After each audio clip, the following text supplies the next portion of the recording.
in a dramatic and emotional shift that has rocked the Christian community and stirred up waves of conversation across social media. Bishop T.D. Jakes, the iconic leader and founder of the Potter's House, has officially stepped down.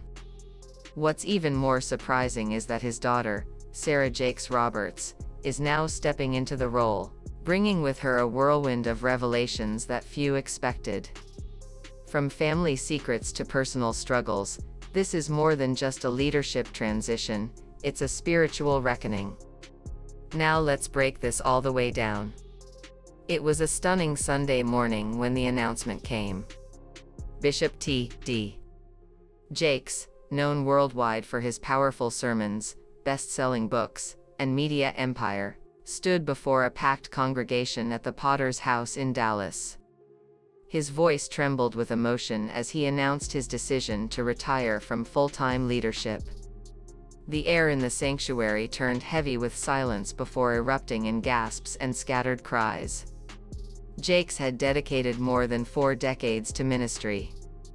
To many, he wasn't just a pastor, he was a father figure, a spiritual giant. What made the moment even more powerful was what followed. T.D. Jakes turned to his daughter, Sarah Jakes Roberts, and passed her the symbolic mantle of leadership. Many knew Sarah had grown into a respected preacher in her own right. She had faced public scrutiny, battled personal demons, and still emerged as a bold voice for millennial believers. But what came next shocked the congregation and the world. As Sarah accepted the position, she made a statement that left many speechless. She began to speak, not just about stepping into her father's shoes, but about the heavy emotional and spiritual burden she carried. "This transition isn't just about titles," she said, pausing to gather her thoughts. "It's about healing. It's about restoration. And it's about truth." Sarah went on to reveal that for years, she battled feelings of unworthiness, not because she doubted God's calling on her life, but because of things she had witnessed and endured growing up. Without diving into full detail, Sarah alluded to personal traumas, generational pressures, and secrets that had quietly fractured parts of her soul. The congregation was stunned. Online, fans and critics alike began speculating. What was she referring to? Was this about past family scandals? Was there more to the Jakes family legacy than what was seen from the pews and social media posts? Some insiders close to the family later disclosed to several Christian media outlets that Sarah had long been wrestling with whether or not to step into a larger leadership role at the Potter's House. While many believed she was a natural successor, Sarah herself reportedly resisted the idea for years, worried she wasn't ready, worried she would not be able to carry the weight of her father's legacy. She always felt like she had to be perfect, a family friend shared anonymously. And in that pursuit, she hid a lot of pain. But her recent sermons and her book releases have been her way of slowly letting the truth out. Her stepping up now is not just a career move. It's a healing journey. Back at the church, Sarah's acceptance speech grew even more emotional. She tearfully thanked her father for his spiritual guidance but acknowledged that there were moments in their family life that weren't always filled with grace and light. "We've had to confront the truth as a family," she said. "Truth about our humanity, truth about our brokenness, and truth about the grace that has carried us." It's no secret that the Jakes family has been under the microscope for decades.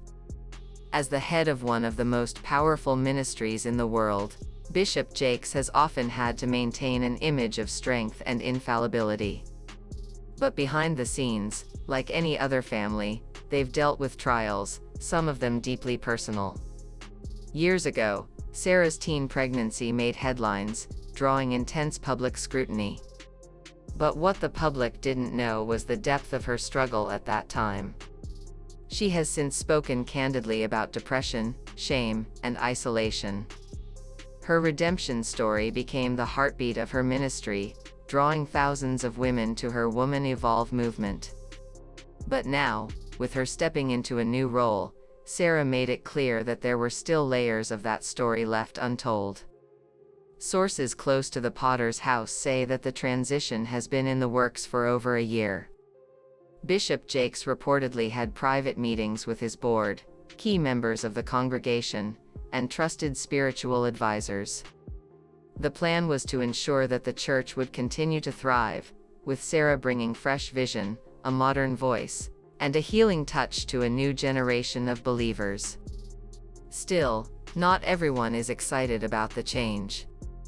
Some longtime members have expressed concern, citing Sarah's untraditional preaching style, her bold fashion choices, and her willingness to speak on taboo topics like sex, trauma, and therapy.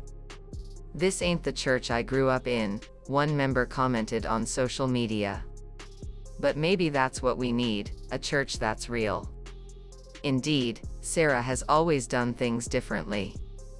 While her father built a legacy on traditional Pentecostal preaching and grand, theatrical sermons, Sarah leans more into vulnerability, transparency, and modern relatability. Her messages are often less about doctrine and more about transformation.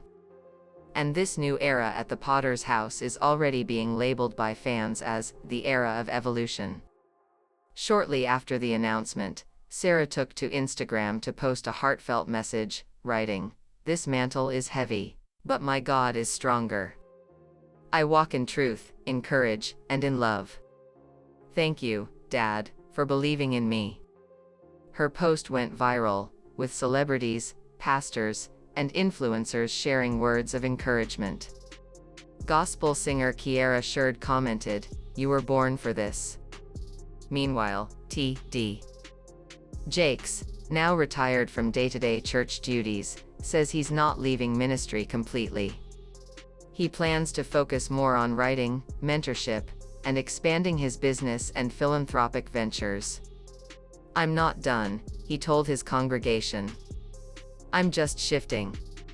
But perhaps the most powerful moment of the entire transition was what happened after the service. As the congregation began to leave, Sarah and her father remained on stage. The two embraced, tears in their eyes, years of pain, triumph, and love held between them. "You've always been my little girl," T.D. whispered, picked up by a nearby mic. "But now you're my leader." In that moment, the spiritual baton wasn't just passed. It was redeemed.